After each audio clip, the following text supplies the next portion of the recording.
Hello again and welcome to another Warhammer 40k Mordian Glory video.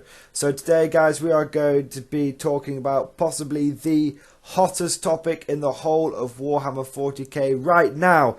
It is the just released Space Marine Errata. That is right, after many months of suffering through the hell that is the broken Space Marine Codex, Games Workshop has finally got out the big black pen and started going through the Space Marine book and making some big changes. It is very welcome news indeed.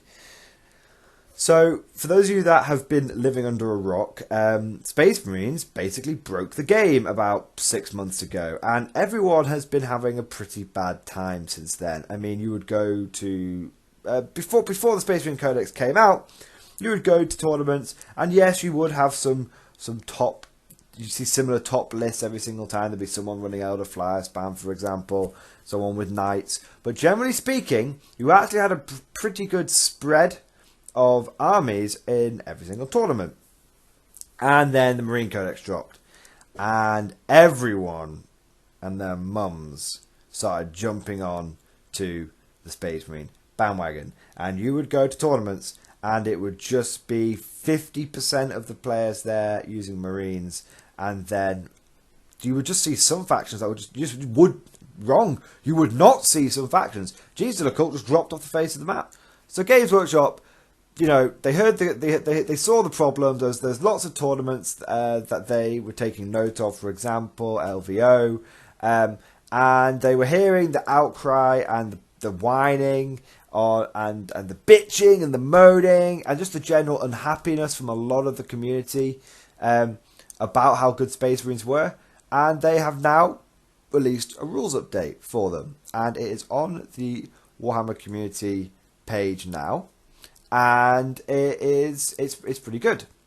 So going through this, if you go on it, all the bits in pink or magenta, I think that's what they call it.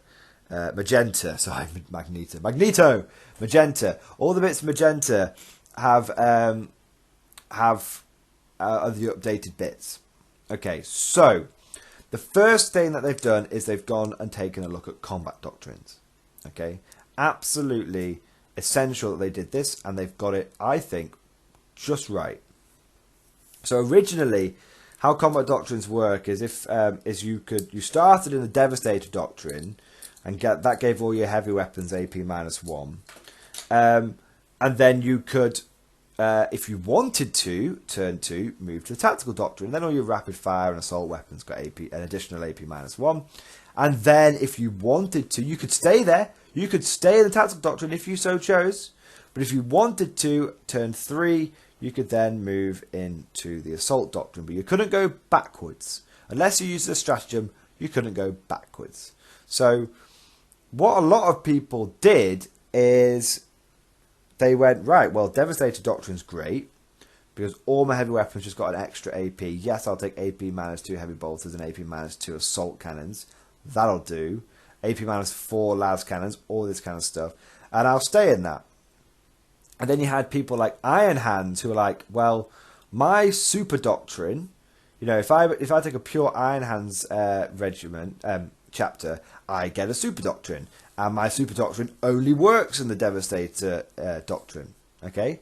So what I'm going to do is just build a list entirely around the Devastator Doctrine. So I'm just going to take almost exclusively heavy weapons. So I'm going to take all intercessors, Space Marine intercessors, and I'm going to give them Stalker bolt rifles because they're a heavy weapon. So even my troop choices have got heavy weapons. So that means every model in my army can take heavy weapons, because then I'm going to load up on things like dreadnoughts, like Chaplain dreadnoughts and Leviathan dreadnoughts from Forge World, or if I'm not allowed Forge World, I'm going to load up on whirlwinds, you know, and Thunderfire cannons, and I'm just going to be just insane, you know, have loads and loads of extra AP, and I can move and shoot these heavy weapons no penalty. That's another part of my Super Doctrine, and I can reroll ones when I'm in the Devastator Doctrine as well. So all this stuff, and they get those bonuses from turn 1, And every single model in their army gets these awesome bonuses being a Devastator Doctrine. So why would you leave it? You wouldn't. And Imperial Fist players did something very, very similar.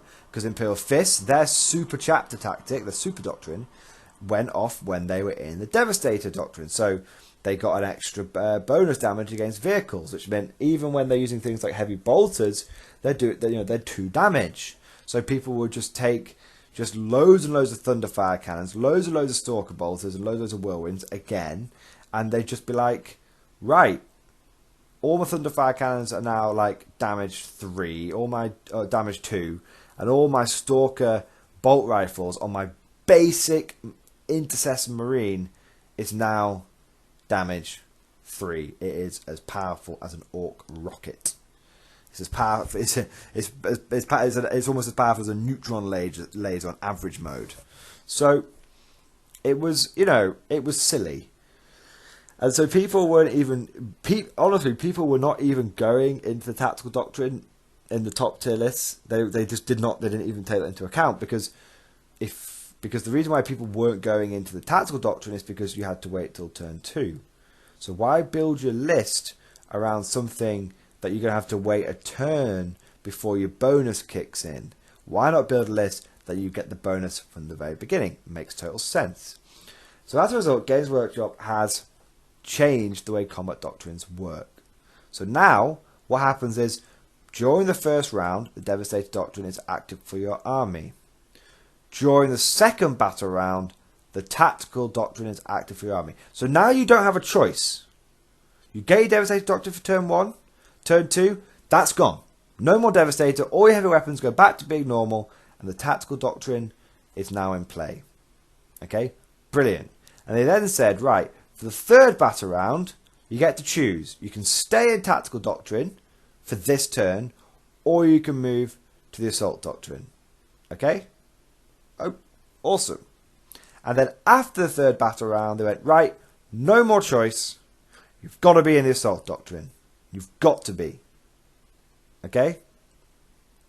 So that was really interesting.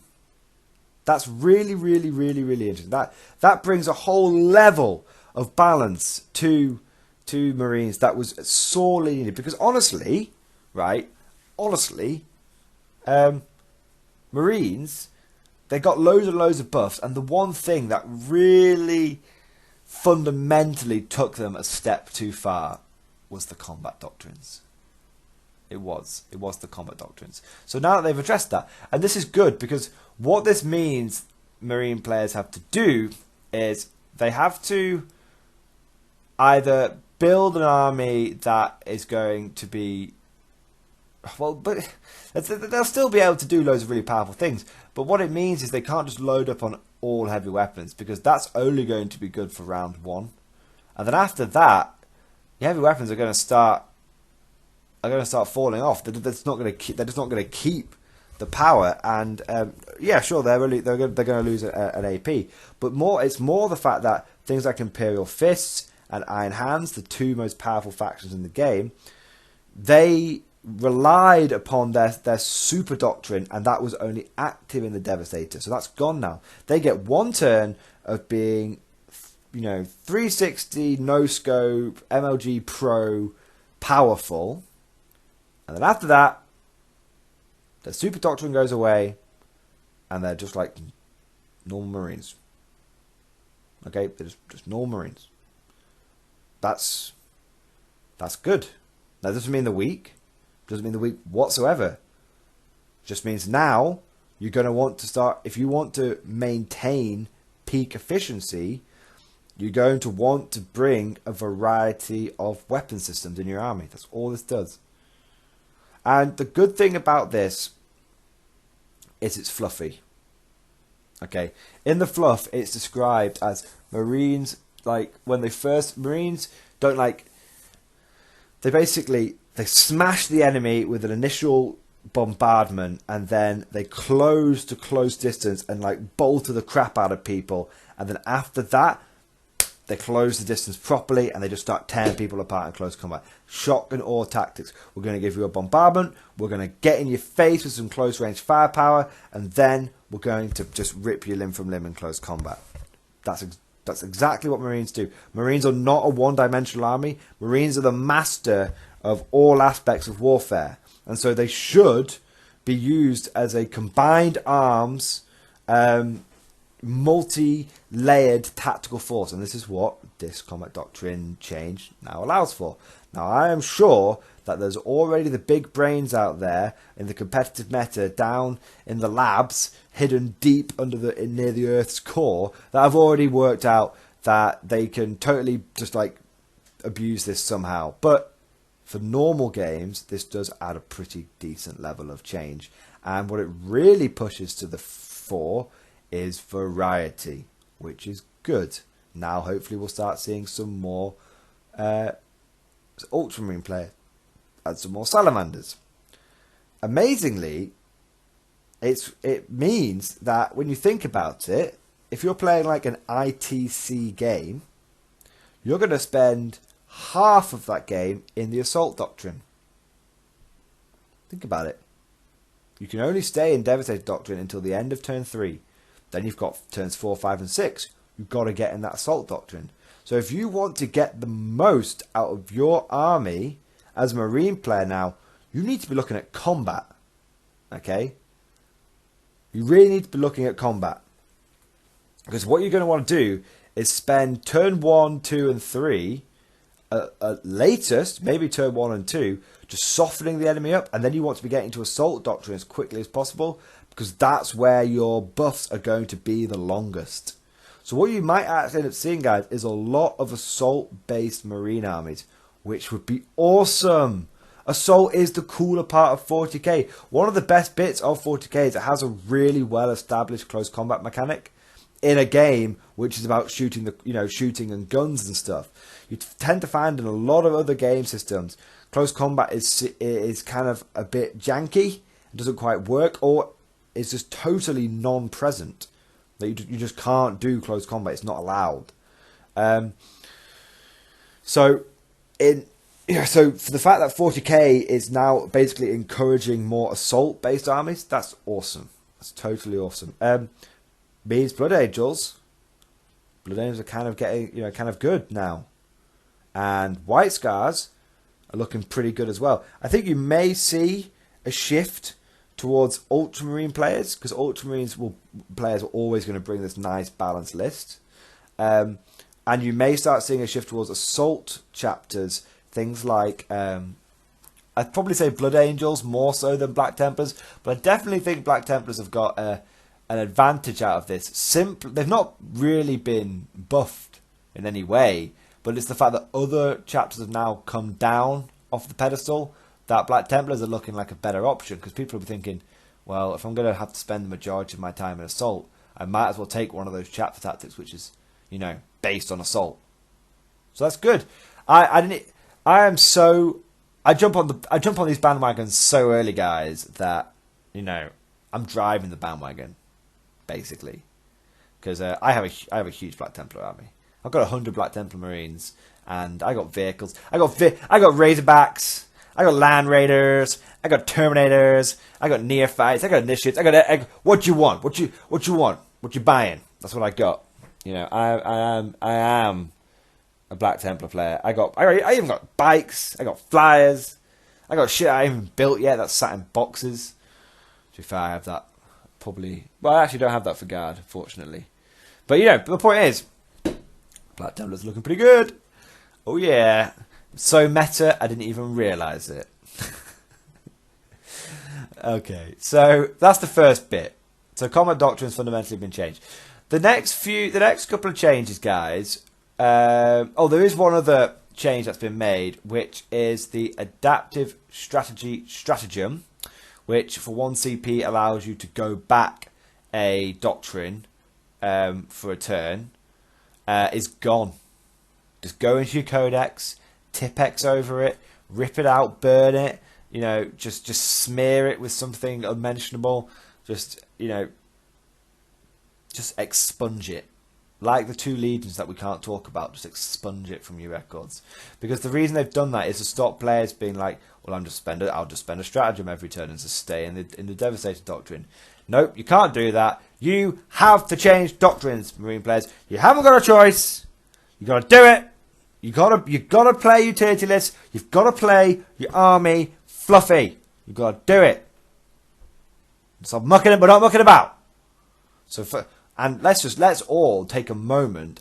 This is going to come off as like really patronising, but let's all take a moment to acknowledge the fact that Games Workshop actually had the gumption to remove the adaptive strategy stratagem, because previously they would have changed the combat doctrines and then gone, oh shit, we forgot about adaptive strategy. Oh, so this change is totally useless. So they've changed. So they've changed that. They've got rid of it. So now, yes, you have to advance. So good. We're going to see multi utility, tactically Space Marine armies. I know that Blood Angel players won't really care about this, which is good. Blood Angel players have got, the second best chapter after Black Templars, and I know Black Templar players won't really care about this, so that's good. I think Ultramarine and White Scars will not give two hoots about it, and Ultramarines will be like, we'll just keep on doing this, all things equal thing. So really, it is only really Iron Hands and Imperial Fists which have been affected by this change here. Now, not so much, but they're the ones that are most affected by it. So the next thing is that they've updated is the Duty Eternal Stratagem. Change the stratagem to read. Use the stratagem when an Adeptus Astartes Dreadnought model from your army is chosen as the target for an attack. Until the end of the phase, when resolving an attack made against that model, you can reduce any damage suffered by 1 to a minimum of 1. This is not cumulative with any other rules that reduce damage. So this is very important, guys. This is very, very important. I'm just gonna get up what the stratagem used to read, because it's very important to understand how it has changed. Essentially, the reason this has been changed, guys, is because of Leviathan Dreadnoughts. Now, Leviathan Dreadnoughts are a forge ruled unit that are absolutely hench. They are just absolute units and super, super powerful, because they've got all the guns.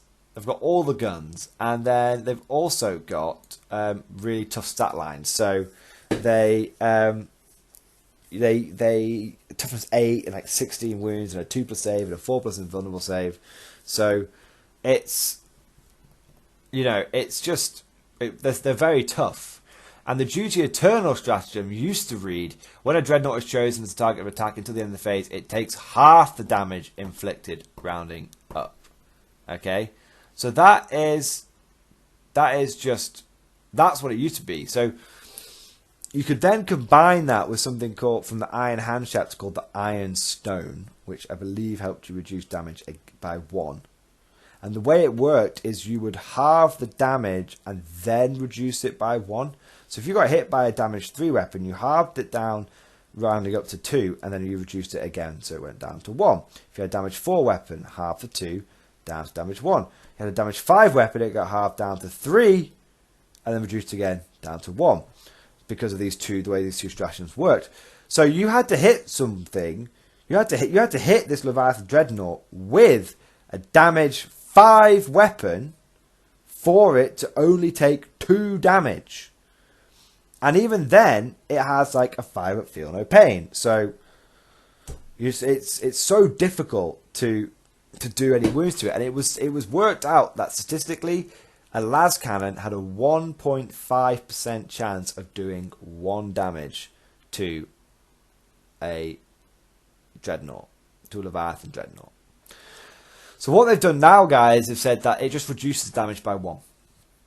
So what that means is, if you hit it with a damage 3 weapon, it goes down to 2, and then it goes down to 1 again because of the Iron Stone. So it's not a big deal. You still have to hit this thing with hit any vehicle, any Dreadnought.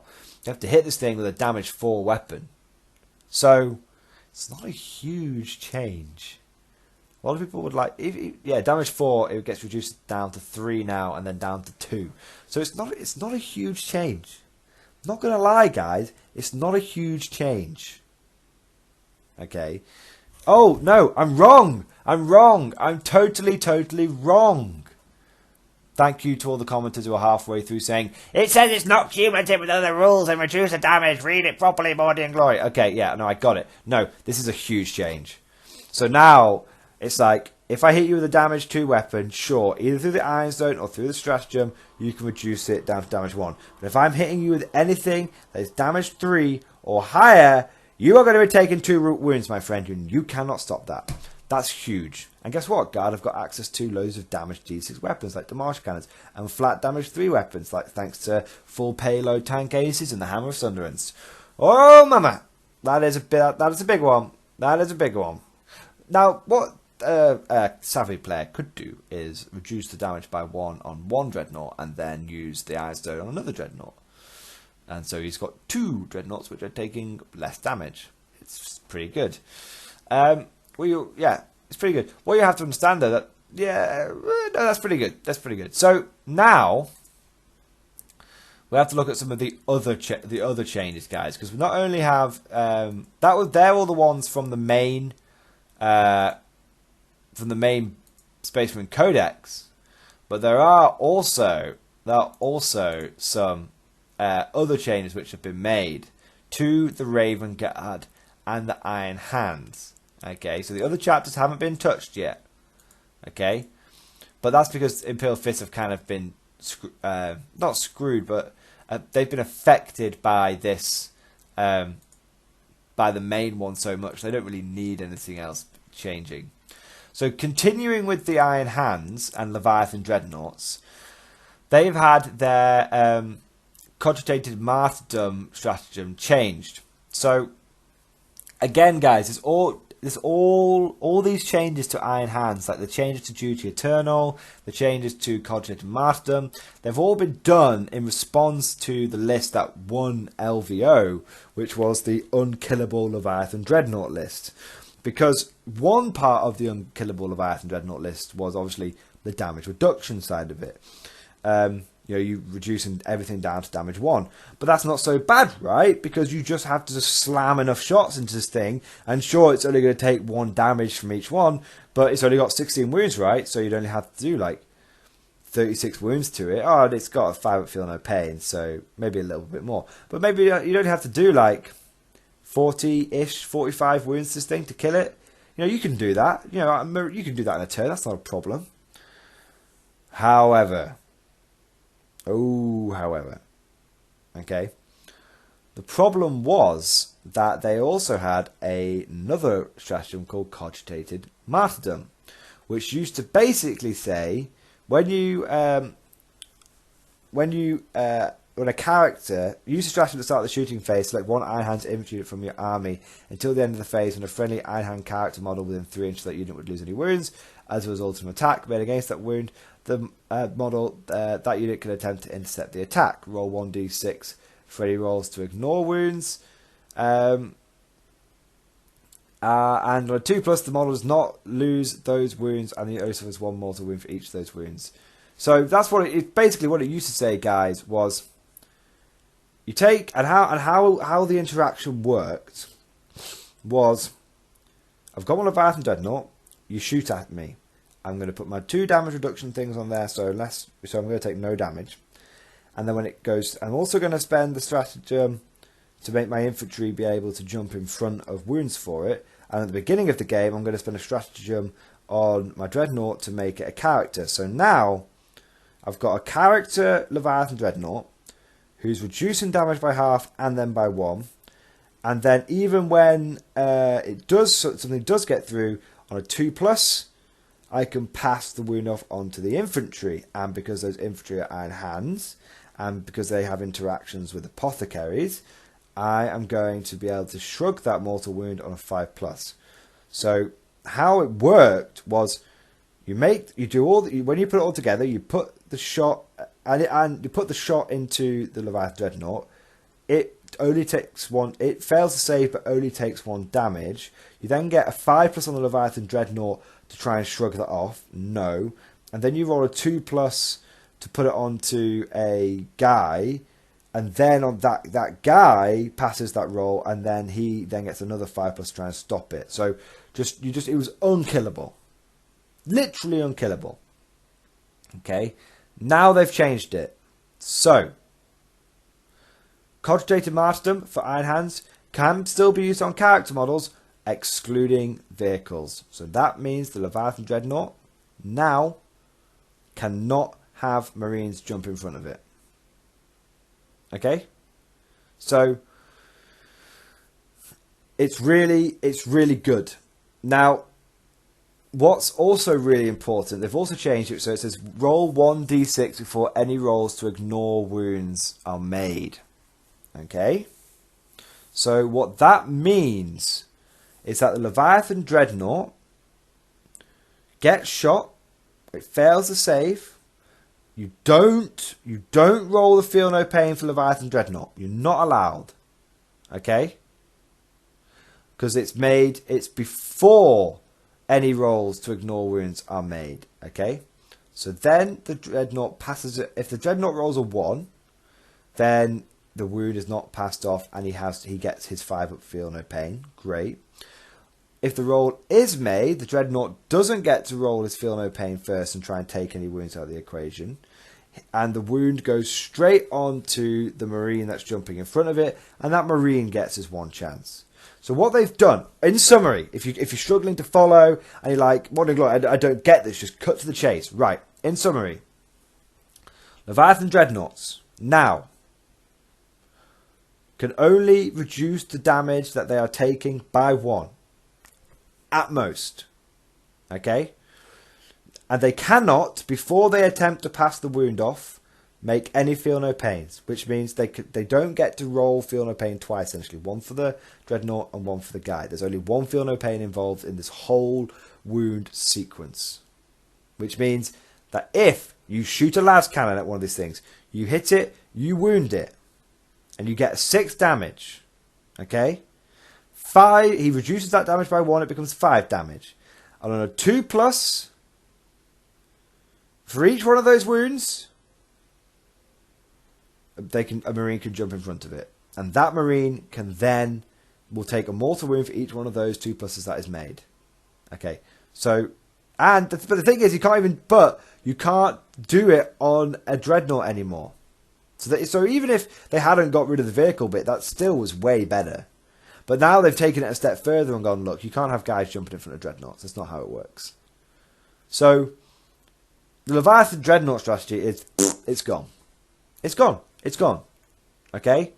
Because you can't have guys jump in front of it. Leviathan Dreadnought, Leviathan Dreadnought can't reduce damage except for by 1. And if you try and use another character to do this similar thing, then you can't double dip on your feel no pains. So Leviathan Dreadnought strategy is gone. The Ferrus Manus L Tanky strategy is gone. So yeah, and also Iron Hand Flyers are down the toilet as well now because you can't stay in the Devastator Doctrine for long. So Iron Hand Flyers they got 1 good turn in them, and then after that. No, thank you. No.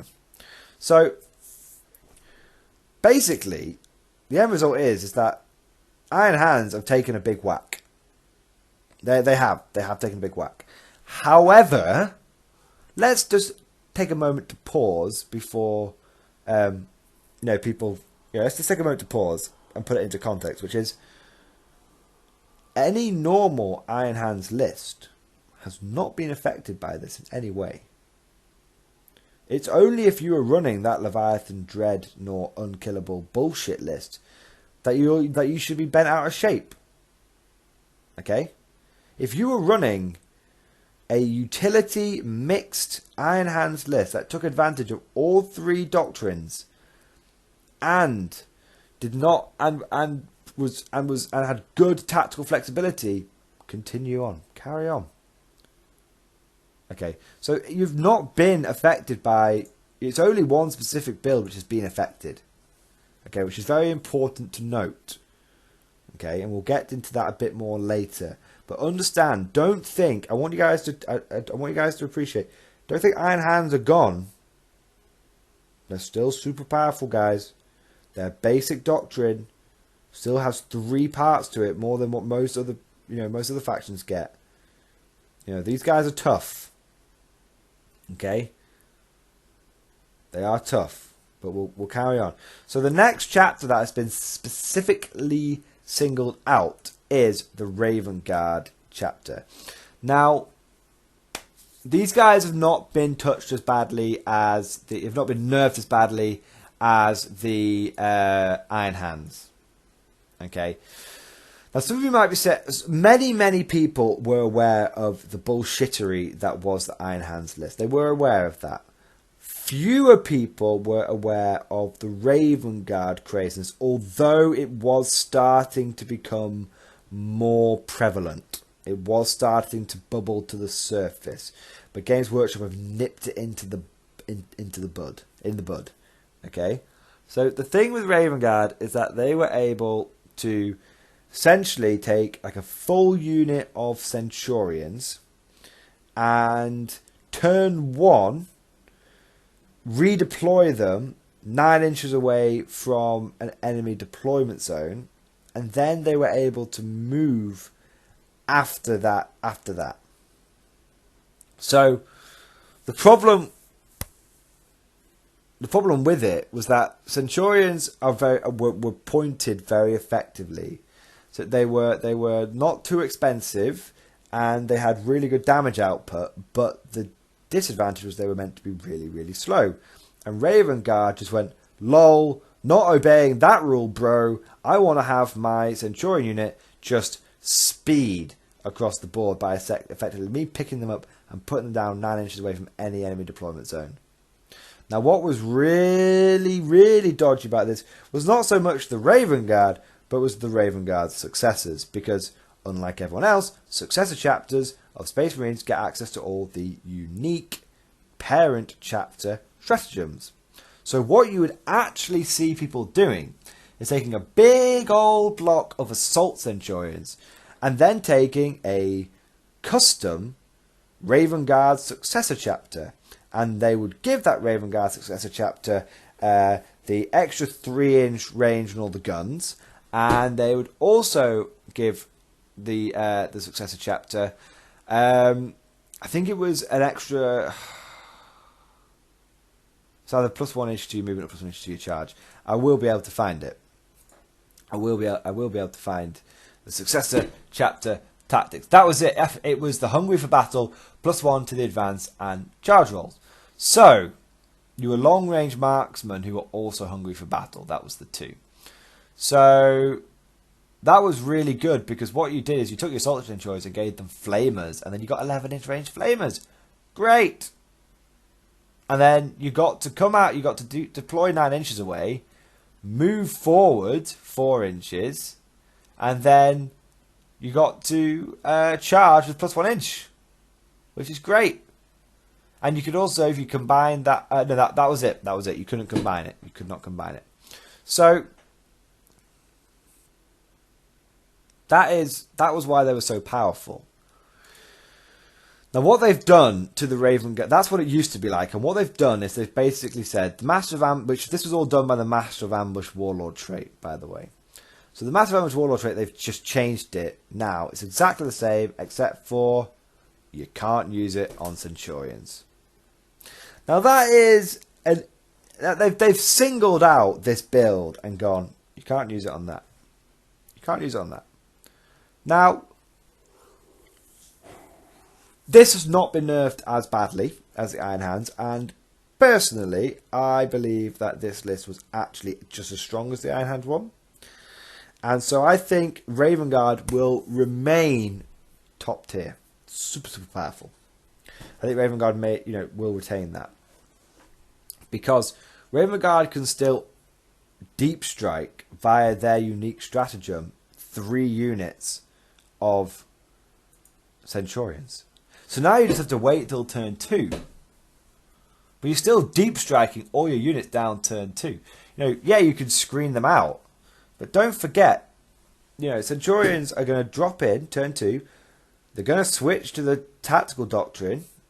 They've got bolter drill at all times. So to be honest, with the Raven Guard thing, the first Centurion squad was bad. It wasn't that bad. What the worst bit about the army was the fact that you had bloody 3 more units of the bloody Centurions deep striking down. What they should have done, I'm going to really check that they haven't done it. What they really should have done is said you couldn't deep strike them in with the other stratagem as well.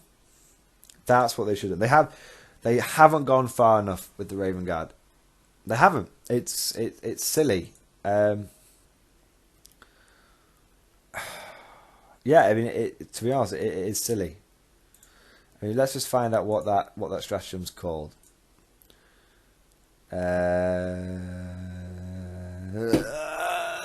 Chapter Tactics, Combat Doctrine, Warlord Trait, Relic Special Gear, Stratagem.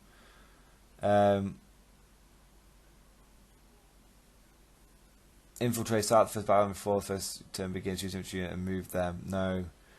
Strike from the shadows. Lets you place a Raven Guard infantry in ambush and allow them to deep strike. So you can still do that. You can still do that. Something can't, you know. So they haven't addressed the main issue with that list. So what I think you will find a lot of Raven Guard players doing now is you may find that because you can still move, like, yeah, look at this, right? So you can still use the infiltrators stratagem on them. So at the start of the first battle round before the first turn begins, choose an infantry unit and move them. So what I think you'll find is they'll use an artillery corps like they have been doing, and they'll probably still they'll just replace the Centurions with something else that's effective in turn 1. And then, you know, like, I mean, they could still do it with aggressors. Think about that. You can still use it with aggressors. If you go to, let's read the Warlord trait. Massive ambush. Start this battle before the first turn begins. Remove your Warlord and 1 non-Centurion unit and place one in the battlefield 9 inches away. 6 aggressors. Yeah. So I think, very simply, people are just going to take, because it happens before the first turn begins.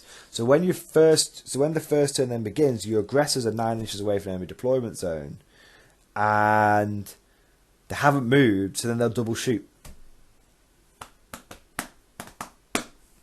So I don't think the Raven Guard have been nerfed at all. I think people will simply swap out Centurions for aggressors, and that'll be that.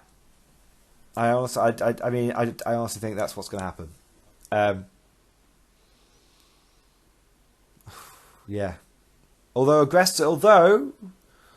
think that's what happened, because aggressors can still move afterwards. They've still got good combat capability. They're still pretty tough. They've got a high amount of wounds. Yeah. So I don't think the Raven Guard have been touched as badly as they should have been. I don't think they have been nerfed to the level of Iron Hands. I think, yeah, I'm not as impressed with the Raven Guard stuff. But that's it, guys. That's a total summary. So I know a lot of Marine players out there are going to be very sad and very salty. And I know a lot of non-Marine players out there will be letting off the fireworks tonight.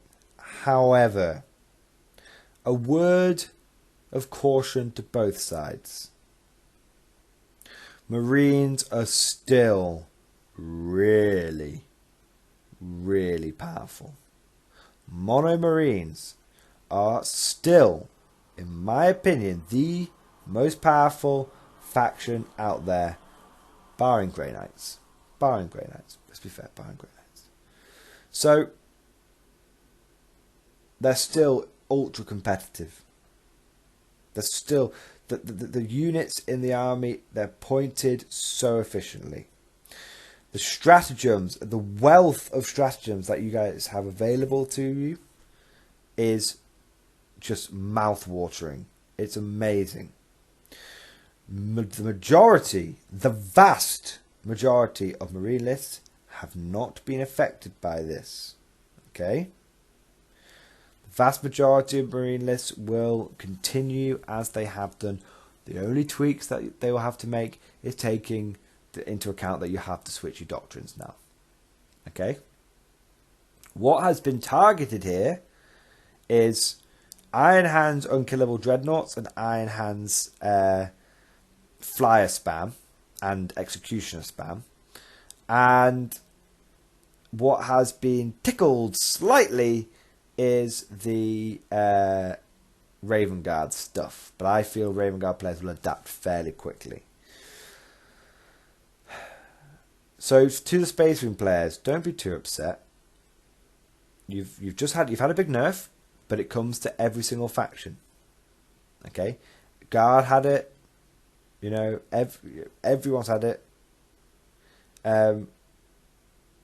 This is just the way. This is just the way it is.